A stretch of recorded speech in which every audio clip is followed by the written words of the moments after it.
ஆட்டுக்கால் பாயானம் என்னோட ஸ்டைலில் இது டிஃபன் ஐட்டம்ஸ்க்கு மட்டும் இல்லாமல் ரைஸ் ஐட்டம்ஸ்க்குமே ரொம்ப சூப்பராக இருக்கும்.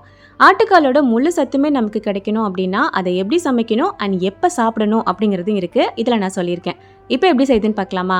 இந்த ஆணம் பண்ணுறதுக்கு முதல்ல ஆட்டுக்கால் நம்ம நல்லா வேக வச்சு எடுக்கணும். ஸோ குக்கரில் க்ளீன் பண்ணி வச்சிருக்கிற ஆட்டுக்கால் சேர்த்துட்டு கூடவே 1/2 டீஸ்பூன் அளவுக்கு மஞ்சள் தூள், தேவையான அளவுக்கு உப்பு அண்ட் கால் மூழ்கிற அளவுக்கு தண்ணி சேர்த்து நல்லா வேக வச்சுக்க போகிறோம். ஸோ குக்கரில் வைக்கிறீங்க அப்படின்னா ஒரு 15லேருந்து 20 விசிலாவது வச்சுக்கோங்க, அப்போ தான் நல்லா வேகும். நான் இதை எலக்ட்ரிக் ப்ரெஷர் குக்கரில் ஒரு 15 நிமிஷம் வச்சு எடுத்திருந்தேன். கால் வந்துட்டு நல்லா வெந்து அந்த தோல் எல்லாமே நல்லா கலண்டு வர்ற வரைக்கும் நீங்கள் வேக வச்சு எடுத்துக்கோங்க. இப்போ தாளிக்கிறதுக்கு ஒரு பாத்திரத்தில் 3 டீஸ்பூன் அளவுக்கு எண்ணெய் சேர்த்துட்டு பட்டை, கிராம்பு, ஏலக்காய் 3 மீடியம் சைஸ் அளவில் வெங்காயத்தை ஸ்லைஸாக கட் பண்ணி வச்சுட்டு அதையும் சேர்த்துருக்கேன். கூடவே ஒரு கத்து கருவேப்பிலை எல்லாம் சேர்த்துட்டு நல்லா வதக்கி விட்டுக்கலாம். மெயினாக இந்த தாளிப்புக்கு நீங்கள் எண்ணெய் அதிகமாக சேர்க்காதீங்க, ஏன்னா ஆட்டுக்காலுமே நிறைய எண்ணெய் விடும்.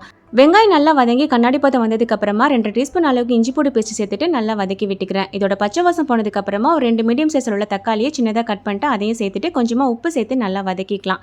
வெங்காயம் நல்லா மசிஞ்சு வரணும். ஸோ மூடி போட்டு ஒரு நிமிஷத்துக்கு வச்சுக்கலாம். வெங்காயம் வதங்கி நல்லா மசிஞ்சு வந்ததுக்கு அப்புறமா நார்மலாக நம்ம வீட்டில் ஒரு குழம்பு மிளகாய் தூள் அரைச்சி வச்சிருப்போம் இல்லையா, அதுலேருந்து 2 டீஸ்பூன் அளவுக்கு சேர்த்துக்கிறேன். உங்கள் வீட்டில் என்ன மசாலா அரைச்சி வச்சிருக்கீங்களோ அதையே தாராளமாக சேர்த்துக்கலாம். கூடவே கலருக்காக 1/2 டீஸ்பூன் காஷ்மீரி சில்லி பவுடர் சேர்த்துட்டு நல்லா வதக்கி விட்டுட்டு பச்சை வாசம் போகிறதுக்காக கொஞ்சம் நேரம் மூடி வச்சிடலாம்.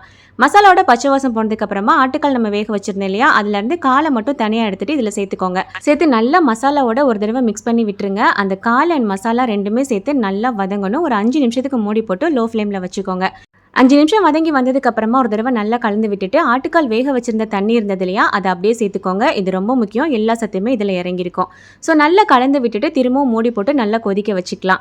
ஒரு கொதி வந்ததுக்கு அப்புறமா இதில் நம்ம தேங்காய் பேஸ்ட்டு சேர்க்க போகிறோம். தேங்காவோட ஒரே ஒரு பட்டை, ஒரு 1/2 டீஸ்பூன் அளவுக்கு சோம்பு சேர்த்துட்டு நல்லா ஃபைன் பேஸ்ட்டாக அரைச்சி எடுத்துட்டு இதில் நான் சேர்த்துக்கிறேன். இப்போ ஒரு தடவை நல்லா கலந்து விட்டுட்டு மூடி போட்டு கொதிக்க வச்சுக்கணும். ஆட்டுக்கால் எப்போவுமே நாள் பண்ணி மறுநாள் சாப்பிடணும், அப்போ தான் அதோட சத்து எல்லாமே முழுசாக இறங்கியிருக்கும் அப்படின்னு சொல்லுவாங்க. நான் நாள் நைட்டு தான் ரெடி பண்ணிட்டு இருக்கேன். இது இப்போ பாயா சூப்பராக ரெடி ஆயிடுச்சு. கடைசியாக ஒரு கொத்து கருவேப்பிலை, கொஞ்சமாக மல்லித்தலை சேர்த்துட்டு கலந்து விட்டுறாம அப்படியே மூடி போட்டு வச்சுட்டேன். மறுநாள் காலையில் இந்த மாதிரி நல்லா எண்ணெய் பிரிஞ்சு தக்கன்னு சூப்பராக ரெடியாகி வந்திருந்தது. இதை சாப்பிடும்போது திரும்ப ஒரு தடவை நல்லா சூடு பண்ணிட்டு நம்ம சாப்பிட வேண்டியதுதான். நீங்கள் நைட்டு டிஃபனுக்கு இதை பண்ணுறீங்க அப்படின்னா முடிஞ்ச வரைக்கும் காலையிலே ரெடி பண்ணிடுங்க. நான் மதியானம் லஞ்சுக்கு பண்ணேன் அப்படின்றனால நாள் நைட்டே ரெடி பண்ணி வச்சிருந்தேன். இந்த மாதிரி நம்ம முன்னாடியே ரெடி பண்ணி வைக்கும் போது அந்த காலில் உள்ள பசத்தன்மை எல்லாமே அந்த ஆணத்தில் இறங்கிரும். நம்ம சாப்பிடும் போது நம்ம உடம்புக்குமே ரொம்ப சத்து கொடுக்கும். ஸோ இந்த மெத்தடில் கண்டிப்பாக ட்ரை பண்ணி பாருங்க. டேஸ்ட்டுமே ரொம்ப நல்லா இருக்கும் அண்ட் முழு சத்துமே உங்களுக்கு கிடைக்கும். இது இடியாப்பம், இட்லி, தோசை, சப்பாத்தி, பரோட்டாக்கு மட்டும் இல்லாமல் ஒயிட் ரைஸ்க்குமே அப்படி இருக்கும். ட்ரை பண்ணி பாருங்க. தேங்க்ஸ் ஃபார் வாட்சிங்.